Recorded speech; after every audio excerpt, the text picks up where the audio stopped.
Well, almost universally, ancient texts and traditions have reminded us that we are connected.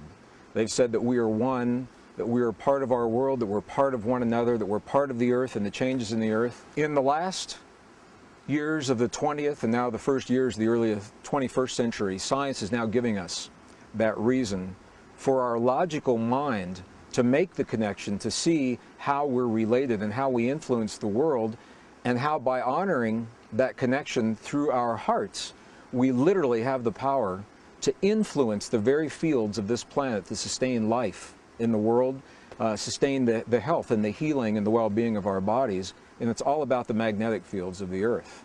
Where this really came into focus was around the events of September 11th, 2001. It was during that time that the United States has two satellites. They're called the GOES, G-O-E-S, Geosynchronous Environmental Satellites, I believe is what they're called. One positioned in the northern hemisphere, one positioned in the southern hemisphere. And the role of these satellites is to measure the magnetic fields of the earth and send back readings every 30 minutes. And those readings normally fall within a certain range of data that scientists are relatively used to seeing. Well, it was in September of 2001 that scientists began to see some readings that were off the map, just off the scale compared to what they'd seen in the past. And they said, well, what's happening? What is it that could be influencing the magnetic fields of the entire planet to such a degree that we're seeing these big spikes that our satellites are sending back? We've never seen these before. They overlaid the data from the satellites onto a calendar of months and days, and lo and behold, what they found is that the spike was occurring precisely during the time of September 11th, 2001, and even more precisely that the first spike occurred 15 minutes after the first plane hit the first tower in the World Trade Center. Now, the reason this is so important to a scientist is because for 300 years, our science has been based on two false assumptions. The first false assumption is that everything is separate from everything else, that what happens in one place has no effect on what happens anywhere else, and if it looks like it does, it's only a coincidence.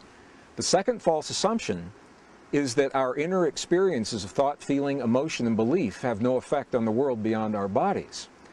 Based on those two false assumptions that have been accepted for 300 years by scientists, I can see why there would be a disconnect when they're looking at magnetic fields of the earth spiking precisely the moment the human emotion of the planet is focused on a disaster. This led to a series of studies, and the bottom line to the studies is this. What they found is that it is human emotion, specifically the magnetic fields produced by the human heart during certain kinds of emotion, that now are documented as extending far beyond our bodies into the physical world, and now to such a degree that our satellites hundreds of miles above the surface are able to pick these up. This has led to a number of studies now showing that when a certain number of people come together and they choose in a moment of time to create a precise emotion in their hearts, that emotion literally can intentionally influence the very fields that sustain the life on planet Earth. These fields are now implicated in everything from the immune response of humans throughout the planet, climate, weather patterns, cycles of war in peace, our ability to solve problems, our cognitive abilities. All of these, as different as they sound from one another, are all linked to our relationship to the magnetic fields of the earth. So what makes this so beautiful is every human on the planet is linked to the field. But not every human on the planet has to be consciously aware of their relationship to benefit from what a relatively few number of people come to understand. And the bottom line is this, is that when we choose to feel feelings that create what is called coherence in our bodies. Coherence is the language, the quality of the language between our heart and our brain.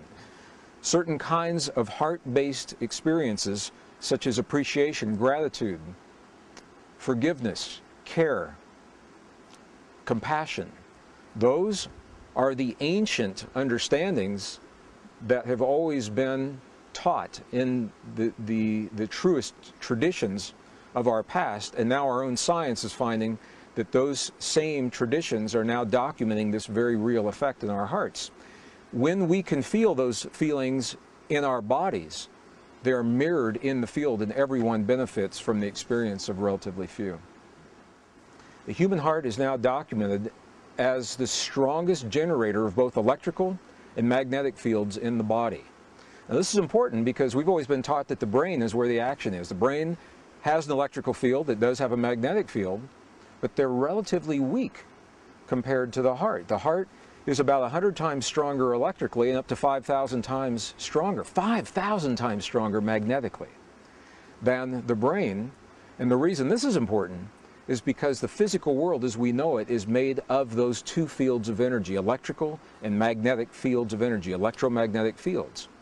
Our own physics books now tell us if we can change either the magnetic field of an atom or the electrical field of the atom, by doing that we literally change that atom. We change the stuff that our bodies in this world are made of. And it appears now that the human heart is designed to do both, to change both the electrical field and the magnetic field of our bodies and our world, and they do so in response to the emotions that we create between our heart and our brain. Well, I've had many questions from people asking me how these discoveries relate to what is now known as the law of attraction. What we find is this: it's less about attraction and more about a mirroring. And here's what I mean by that. The world around us, our own science now is telling us there's a field of energy that underlies all physical reality. In 1944, the father of quantum theory, Max Planck, identified this field and he called it the matrix. That's where this term came from.